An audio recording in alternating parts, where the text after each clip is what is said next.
Good morning, everyone. Thank you all for taking time out of your very busy schedule to join us this morning. I'm very happy I see many colleagues in this room today with us, many businesses, so I would really appreciate because we are here because of them. Today's event we are organizing in collaboration with EUROCHAMBRES, which I sincerely thank very much on behalf of MBB, with the specific aim of providing a platform for businesses to debate the EU's current challenges and to recommend future priorities. A couple of housekeeping notes, which I was asked to notify. The event is being recorded for documentation purposes. Apologies. It's live and we have a phone call. Okay. You, very importantly, we are organizing this event for you so you could voice business interest into this fora. So you at any time, you can use raise a hand through the raise hand button, apologies, to ask questions. You know, that you will be getting back to, and we will be getting back to you with your questions as soon as possible. Additionally, we'll have an allocated time frame for question and answers during the final part of today's event. I would also like to remind you that we highly encourage everyone's participation.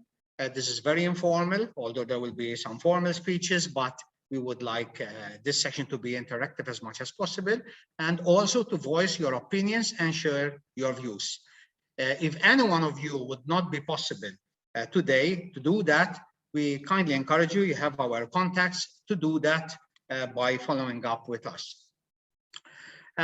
Without further ado, I would like to introduce MBB President Alison Mitzi to deliver her opening address. Thank you, Alison.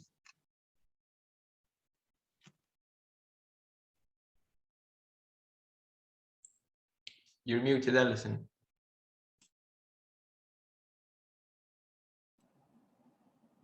Thank you. Good morning again, and really thank you for joining us this morning, ladies and gentlemen, and for taking time out of your very busy schedules to join us this morning. Before I start, I would really like to give a warm welcome to our colleagues from the EUROCHAMBRES and thank them for their collaborative effort and all input that they have provided to MBB in hosting a nationwide consultation session on the future of Europe. As you may appreciate, this consultation on the future of Europe ties in. It's not something that MBB is doing on its own, but it's something that ties in neatly with what the EU is doing on its own conference on the future of Europe, which is a year event to have people have the say on what they expect from their union. We have closely worked with EUROCHAMBRES, and we are still constantly doing in ensuring that the voice of the business community is heard in Brussels and ultimately reaches EU decision makers. And it is in fact an honor to have them here with us on this event. As you may appreciate, Europe is today at a crossroad, and we are always hearing about Europe and the EU, how it is looking to transform itself, to become more inclusive, to become more democratic, and also more present in the lives of our citizens and its businesses. So it is for this purpose that there is this conference of the future of Europe, for people to have the say in this transformation process. So as such, it is crucial for businesses to participate in such events to ensure that the future keeps EU businesses close to its heart, to ensure that there is a fully functioning single market, there are harmonized and proportionate rules, and a fair playing level field. The Conference on the Future of Europe is a unique opportunity for European citizens and businesses to debate the EU's challenges, priorities, and future. And it is for this reason that we are providing this platform for businesses to debate the EU's current challenges and recommend its future priorities. Events like these are in fact currently being held across the continent, and they cover an entire spectrum of EU competences. And as such, it is crucial that we ensure that the Maltese businesses are heard equally throughout this process. It is in this context that I would like to make an appeal to you, dear members of the audience, to actually speak up, to take this opportunity and make your voices heard about your concerns and vision of what you want from your own European Union. You will have plenty of opportunity to do so throughout this morning's proceedings, and it is very important for us, so we will be able to take your feedback forward to decision makers at the level of the EU. What we plan to do following this event is for MBB to take your feedback, collect it in a high-level declaration on the future of Europe, and which we will present as the Maltese business vision for the future of the EU. The event, as you maybe have already seen from the agenda, will cover crucial themes for our businesses, such as the single market, the environment, and jobs. We will have separate breakout rooms so that these topics can be discussed thoroughly. And we will then reconvene in a plenary format where the conclusions of each breakout room will be presented and debated for an EU that is more business friendly. I am very much looking forward to this to today's proceeding, and I hope you are too. And I once again would like to thank our partners from EUROCHAMBRES, their CEO Ben Butters and his team, Lina, Erwin, Stephanie, and Adam. Now I pass the floor on to Mr. Ben Butters, and then I leave it up to you to have your say.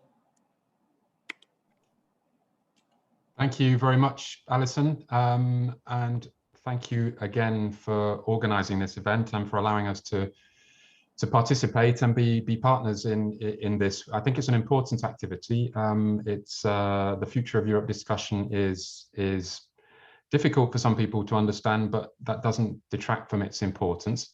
Even though this event is about the future, while I was preparing, I was looking back to the past because a few years ago, the European Commission made a similar attempt at a Future of Europe debate. This was back in 2017, 18, 19, and in fact, it concluded on Europe Day in 2019 with a summit in Sibiu in Romania, and the whole process was called the Road to Sibiu. Unfortunately, the road proved to be a bit of a dead end because the process didn't really develop after that. It was very well intended, but it didn't gain traction. It was prompted largely, in fact, by the outcome of the UK referendum in 2016. Seems a long time ago now. And of course, we've recalibrated. The EU has adapted to a post-Brexit reality by and large. But at the time, you might recall that it created a real shockwave across the continent and prompted fears of a ripple effect, of a Frexit, of a Czechsit, and lots of other countries potentially following the UK lead. I think that we now know that simply isn't likely to happen. But nonetheless, the Future of Europe consultation back then was based on that background, in that context. Nonetheless, I think it was a bit flawed. They made some mistakes. It's never easy to engage the population on such a broad and perhaps rather abstract debate, but they made it even harder by the parameters that they defined, which were very much about constitutional aspects of Europe. This time, I think they've got it right. The discussion is not just about the how, but also about the what. And I think that is reflected in the agenda of the event today, where we will be discussing some very practical aspects of what kind of future we want. It may sound a bit trite, but on a very broad level, what EuroChambers and what the Chamber Network want is a Europe that is open for business. And we want an entrepreneurial future of Europe. We want young people to be enthused and enabled to pursue an entrepreneurial career, or at least to have an entrepreneurial experience that will stand them in good stead for whatever it is they choose to do in the rest of their career. I've read a few articles recently that suggest that the opposite is in fact happening, and that after the pandemic in some countries, more and more young people are looking for the security of a job like a civil service job or other more stable options. One can understand that to an extent, and of course we need a mix of people's work and career activities. But Europe will lose its competitiveness, its influence, its prosperity if we don't continue to create, if we don't continue to innovate, and if we don't have young people who are willing and able to take the risks that creativity and innovation entails. But what can the European Union do about that? They can't do everything, but they can, in fact, do a lot, and we'll be discussing some elements of that later in the morning. Again, looking back to 2019, the French President Emmanuel Macron said that Europe is not just an economic market. We agree with that. There's more to Europe than the economy, but at the same time, as we said back then, we believe that Europe would be nothing without its economic market, its single market. So that single market needs to be the foundations for everything else that we want to achieve. We also need a level playing field based on effective implementation of existing rules. So we don't need to focus purely on new initiatives, but we also need to make sure that those initiatives that have already been agreed at European level are properly implemented. And we need, in relation to those new rules, to make sure that they are developed in a manner that is SME friendly, that is business friendly. This is a mantra of the Chamber Network towards the European institutions. They have catchphrases like "think small first," but sometimes they seem to overlook that when they're drafting new legislation and new proposals. That really has to be fundamental to the way that Europe works in the future.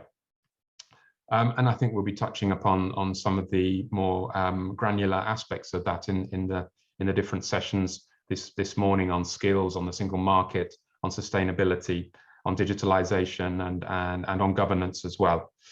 And allow me just to conclude by saying that there's no magic wand for this.